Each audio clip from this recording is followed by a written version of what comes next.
The snow fell softly over the silver towers of Viex Prime, glowing under alien stars as Christmas Eve arrived on the human calendar. Ethan Cross stood inside the tower of Jar Dominion Industries, clutching a small wrapped gift meant for his wife.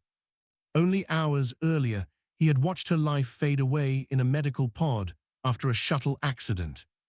Grief had not yet fully reached his heart because shock still held him frozen.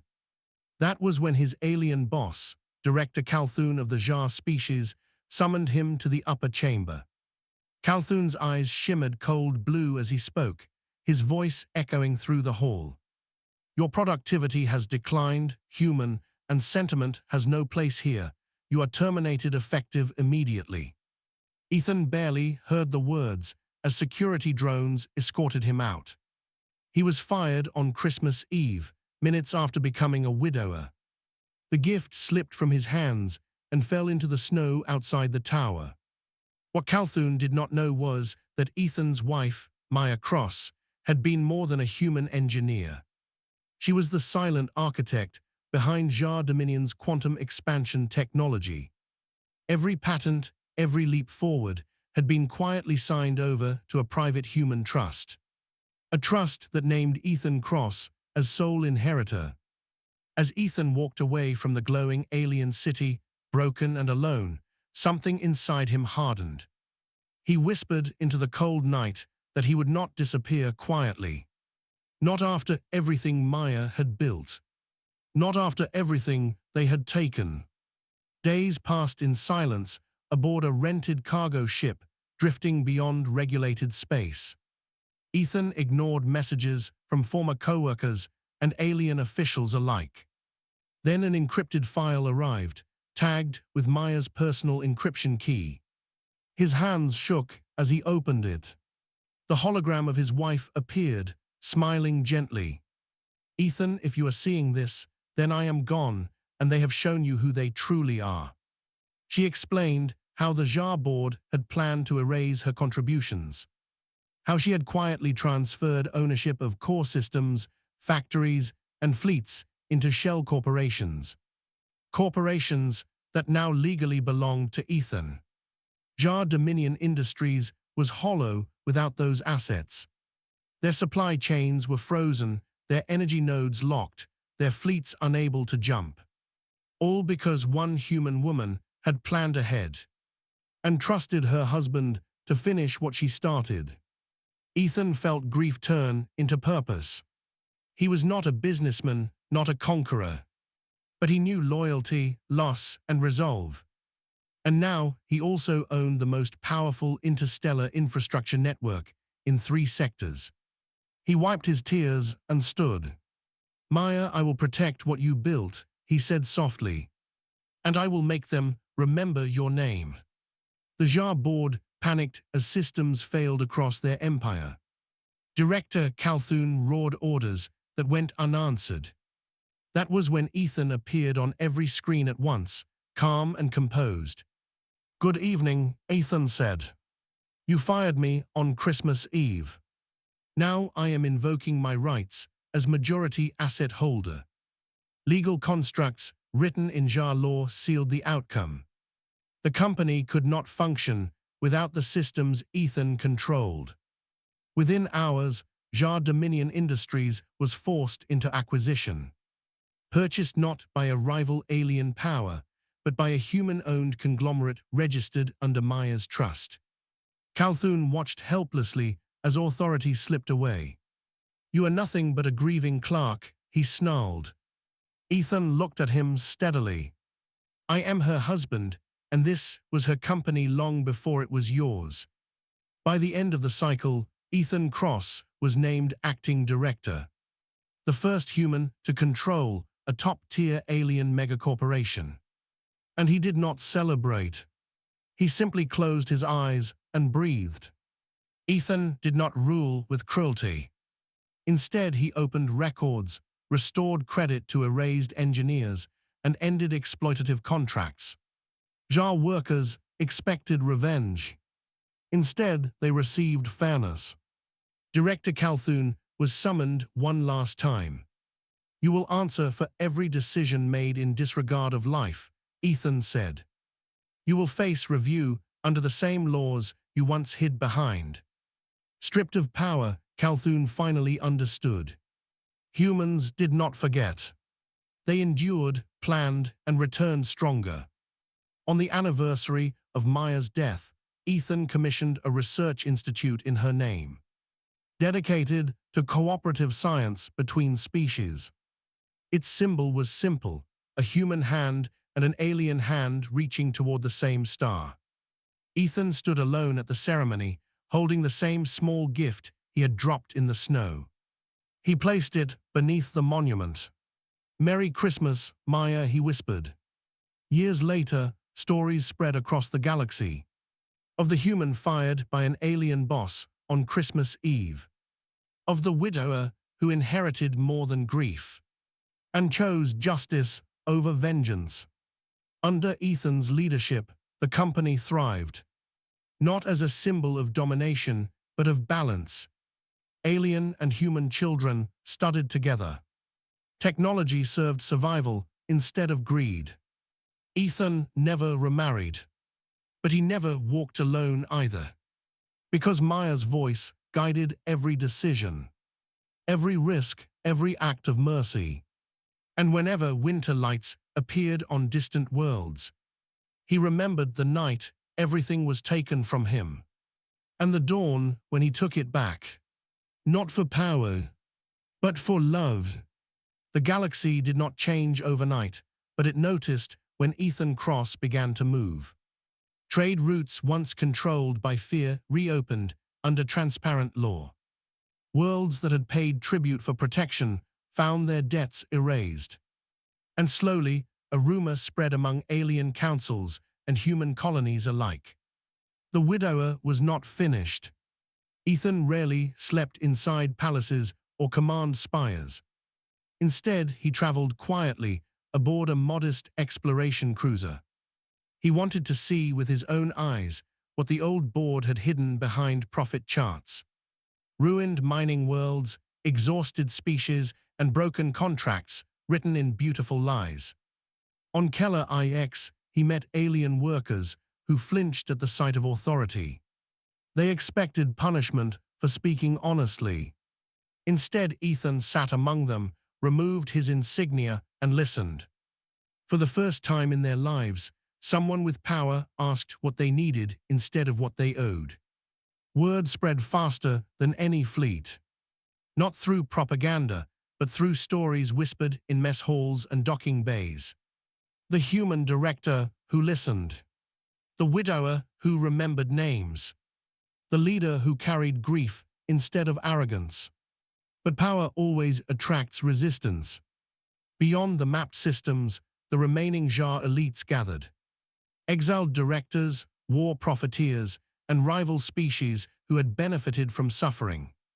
They saw Ethan not as a reformer, but as a threat to the old order. And threats had always been erased before they could grow. A coalition formed in secret. Ships were armed, mercenaries hired, and false charges drafted. Their plan was simple: remove Ethan Cross and fracture the trust he controlled. Once the human was gone, the galaxy would return to normal. They underestimated one thing. Maya had planned even further than Ethan knew. The attack came during the Festival of Light, a multi-species celebration marking renewal. Ethan was planetside on Ardent Halo, watching children release glowing orbs into the sky. When alarms tore through the night, orbital defenses, fired as unidentified fleets, emerged from fold space. Panic spread, but Ethan did not run. He activated a private channel, encoded deeper than military clearance. A system Maya had labeled only with his name. Across the sector, dormant fleets awakened. Ships long believed scrapped or lost, powered up simultaneously. Defense platforms aligned into living constellations. Every one of them legally bound to the trust. The coalition forces realized too late. They were facing not a company, but an inheritance. The battle was short and decisive. Ethan never gave an order to kill. He issued only one command: disable and contain. Because Maya had taught him that survival mattered more than revenge. Captured leaders were exposed publicly, their crimes broadcast without editing or distortion. The galaxy watched as centuries of exploitation were dragged into light. And for the first time, no one could look away. After the battle, Ethan stood alone on the balcony overlooking ardent Halo. Fireworks reflected in his tired eyes. He felt no triumph, only exhaustion, and a quiet certainty that this path was no longer just his. Representatives arrived from dozens of species, not to demand, but to ask. They wanted guidance, partnership, and a future that did not repeat the past. They wanted the Widher to lead more than a company. Ethan refused the title of ruler. He proposed something radical instead. A shared charter of sentient rights, enforced not by dominance, but by mutual dependency. Trade tied to ethics, defense tied to transparency, and leadership tied to accountability. Many doubted it would work. Some laughed. Others warned that the galaxy was too cruel for ideals. Ethan listened, nodded, and built it anyway. The Maya Accords were signed one by one, named not for power, but for memory. Each signature a promise that loss would not be wasted, that love could shape policy as much as fear once had. Years passed, and children grew up hearing the story of a human fired on Christmas Eve, of a wife who built empires quietly, of a widower who refused to let grief become hatred. Statues were offered. Ethan declined them all. Instead, he funded schools, rescue fleets, and medical arcs. He said monuments should breathe, learn, and heal. On the final anniversary, he marked publicly. Ethan returned to Viex Prime. The towers no longer cast shadows of dominance, but light filtered through open gardens where boardrooms once stood. He stood where he had been fired, snow falling just as it had years before. And for a moment, the weight of it all pressed down on him. The love lost, the responsibility gained, the life rewritten. He placed a small wrapped gift on the ground, the same one he had carried that night. Inside, it was nothing valuable, only a handwritten note. "We did it together." As he walked away, no escort followed. No drones hovered, because the galaxy no longer needed to watch him. It had learned from him instead. And somewhere among the stars, the legacy of a Widher became something greater than power. It became proof that even in a universe shaped by cruelty, love could still inherit everything. Peace is rarely loud. That was the first truth Ethan Cross learned after the Maya Accords reshaped the known systems. Without war alarms and emergency summons, time stretched differently. Silence returned to corridors once filled with fear. And for the first time since Maya's death, Ethan had space to feel everything he had postponed. He spent long hours alone aboard his cruiser, not traveling for diplomacy or inspection, but drifting between stars, letting memories surface without resistance. He remembered the way Maya laughed when systems failed unexpectedly, how she said flaws were just invitations to build something better, how she believed intelligence meant responsibility, not superiority. Those memories hurt more now than they ever had before, because the galaxy was safer, and there was no longer an emergency to outrun grief. That was when the messages began. They did not come through official channels. They appeared as fragments, echoes hidden inside archived transmissions. Old distress calls looping without origin.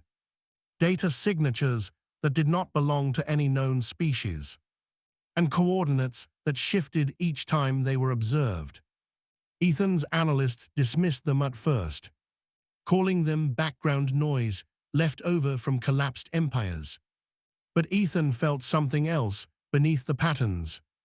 A rhythm, a presence that was not hostile, but not passive either.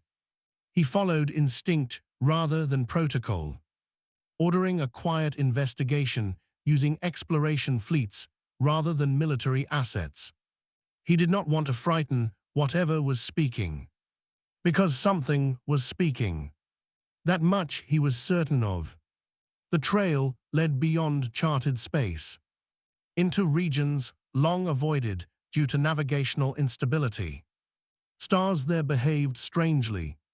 Gravity wells pulsed like breathing lungs, and time itself felt uneven, as if reality were remembering something painful. At the edge of that region, the signals stopped. Not vanished, but waited. Ethan went alone. Against every advisory, every safeguard written after past mistakes. He piloted a single vessel forward, trusting the same quiet resolve that had guided him since Christmas Eve. The silence deepened, then changed. A structure emerged from folded light. Not built but grown. Not metal, but something closer to memory given shape. It surrounded his ship gently, and a voice filled the cabin. It did not use sound. It used meaning. We remember her. Ethan's breath caught. His hands trembled. Who are you? He whispered. We are the witness continuum. The voice replied. We observe civilizations at the moment.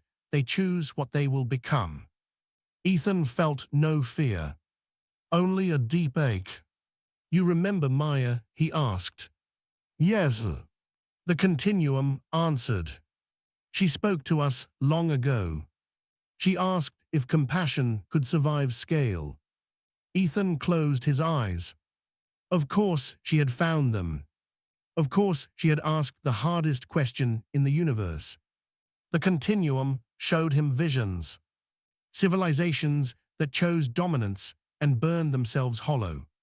Empires that chose isolation and faded quietly. Species that chose balance and endured without conquest. Your wife believed humanity could choose differently. The voice said, but belief alone is fragile. Ethan understood then. The signals were not a warning. They were a test. The continuum revealed its purpose. It did not interfere openly. It intervened only when a species reached the threshold of irreversible influence. Humanity had crossed that line, not through conquest, but through connection. You have tied your fate to many worlds. The continuum said. Your choices now echo beyond time. They offered Ethan something unprecedented. A chance to anchor the accords into reality itself. A lattice woven through spacetime that would enforce transparency naturally. Not as control, but as consequence.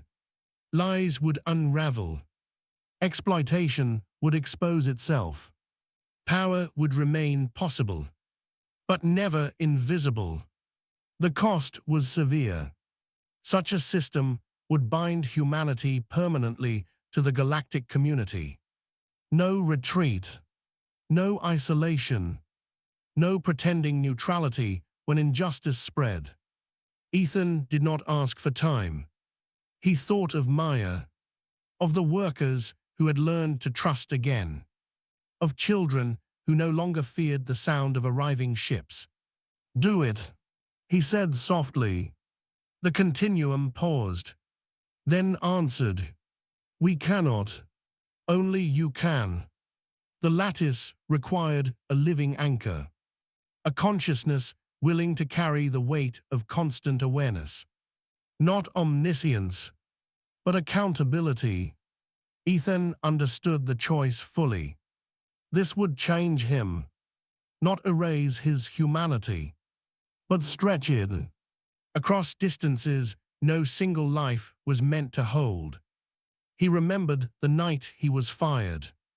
How small and disposable he had felt. How grief had almost crushed him into nothing. I have already lost everything once, he said. If this prevents others from losing the same, then it is worth it. The transformation was not violent. It was intimate.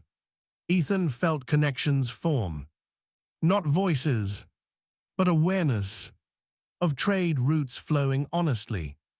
Of power shifting where abuse began. Of suffering registering as imbalance rather than silence. He did not become a ruler. He became a reference point. When the process ended, the structure faded, leaving Ethan alone among the stars once more. But no longer disconnected. He returned quietly. No announcement. No ceremony. Only subtle changes noticed over time. Corrupt deals collapsed under their own contradictions. Hidden exploitations surfaced without whistleblowers. Wars failed to ignite because supply chains refused to align with injustice. People did not know Ethan was the anchor, and he ensured it stayed that way. He continued to age. Slower now, but still human. Still grieving, still loving, still choosing. On the next Christmas Eve, Ethan sat in a small garden on VX Prime. Snow drifting through open air. Children laughing nearby in half a dozen languages. He held Maya's gift in his hands. Still unopened. Still waiting. This time he opened it. Inside was a simple data crystal. One final message she had scheduled years into the future. Just in case. If you are watching this, then the galaxy is still alive. And so are you. She smiled. Love is not what we leave behind. It is what we choose to carry forward. Ethan smiled through tears, looking up at the stars, feeling the lattice hum gently in response. The silence no longer answered him, because it no longer needed to. The galaxy was listening now.